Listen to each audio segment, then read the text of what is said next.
Hii ni FM Show KE, tunakuletea stori ambazo zinagonga vyombo vya habari, na leo tunaangazia kesi moja ambayo imekuwa ni kesi ya kupigiwa mfano haswa katika mitandao ya kijamii leo, baada ya mahakama moja jijini Nairobi kuweza kutoa hukumu kwa watu 6 ambao inaaminika waliweza kuhusika katika mauaji ya aliyekuwa mbunge wa eneo bunge la Juja mwaka 2013 George Thuo. Leo wamepata kupatikana na hatia. Inaaminika watu wa 6 ndio waliweza kupanga mikakati kabambe ya kuweza kumuua George Thuo. Now police have been investigating the death of former Juja MP George Thuo for a very long time, who collapsed at a club in Thika town and died. Thuo had gone to Pokey's club that Sunday evening.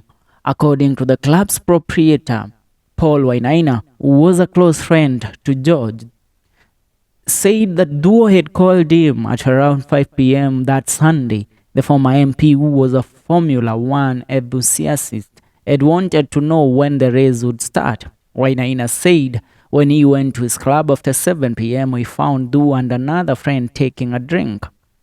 Na nitamnukuu jinsi ambavyo alisema mtu huyu ambaye ni Wainaina. Anasema, I joined them at the table, but after a short while Thuo started to complain that he was feeling extremely hot and wanted to remove his t-shirt. He said, I told him to go to my office and remove it. About 15 minutes after he returned, he collapsed and hit the table, but we supported him. Wainaina said they took him to Thika nursing home. The doctors gave him first aid and referred him to Aga Khan Hospital in Nairobi, where he was pronounced dead on arrival. Wainaina said the club owner claimed that 2 weeks ago Thuo had been diagnosed with high blood pressure and put on medication. He said that I'm extremely saddened by his death. I have lost a very close friend.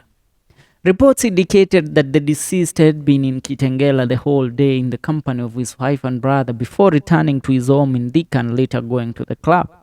Thuo ventured into politics in the year 2007 when he captured the Juja parliamentary seat on a PNU ticket during the President Mwai Kibaki's era.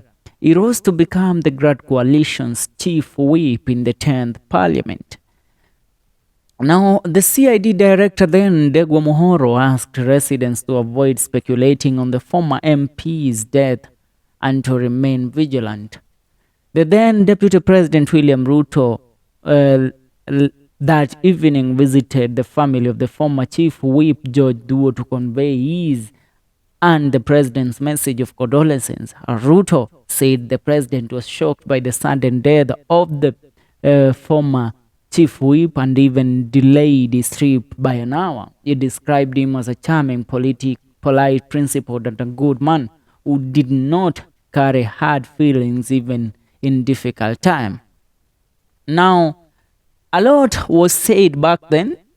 Mwaka huo kuwa ni mwaka wa 2013 baada ya kifo cha George Thuo, lakini baada ya maafisa wa polisi kuweza kugundua kwamba kifo cha George Thuo hakikuwa kifo cha kawaida, walianzisha uchunguzi dhidi ya watu 6 ambao inaaminika walikuwemo usiku ule kabla ya kifo chake bwana George Thuo. Na kwa sasa taarifa zinapata kutufikia that the former Juja MP George Thuo was poisoned as court ruled as 6 were found guilty of his murder. Nikizamia kesi yote nzima, 6 persons charged with the murder of former Juja member of parliament George Thuo in 2013 have been convicted today, being on 19th of April. 6 persons charged: Paul Wainaina Boyo, Christopher Lumbasio Andika, Andrew Karanja Wainaina, Samuel Kuria Ngugi, Esther Ndinda Mulinge, and Ruth Vanessa Irungu will now have to mitigate before the court sentences them.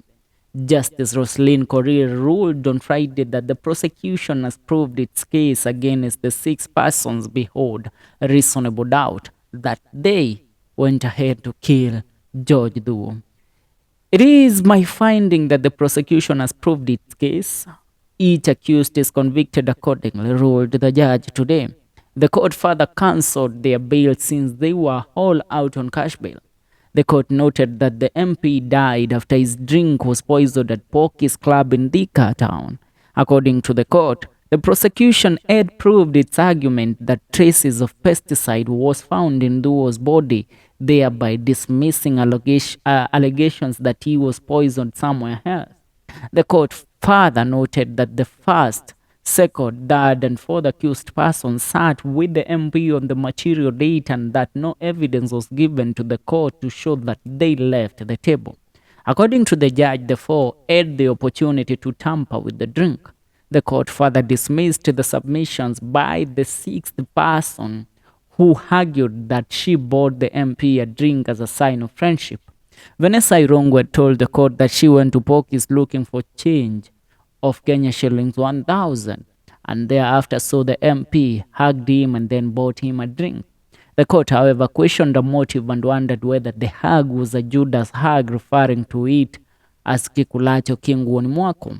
Was the hug of the sixth person the Judas kiss? Evidence showed that she was a regular customer and she would be given the change even without buying a drink for the former MP, the court said.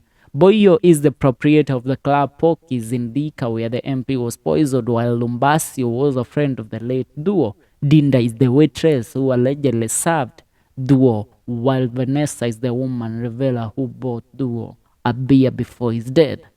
Maoni yako ni yapi haswa baada ya watu hawa kuweza kupatikana na hatia katika mauaji ya aliyekuwa mbunge wa eneo bunge la Juja, MP George Duo, ambaye alipata kuiaga dunia mwaka 2013 baada ya kuweza kuhudumu kama mbunge wa eneo la Juja kwa kipindi cha miaka 5 pekee.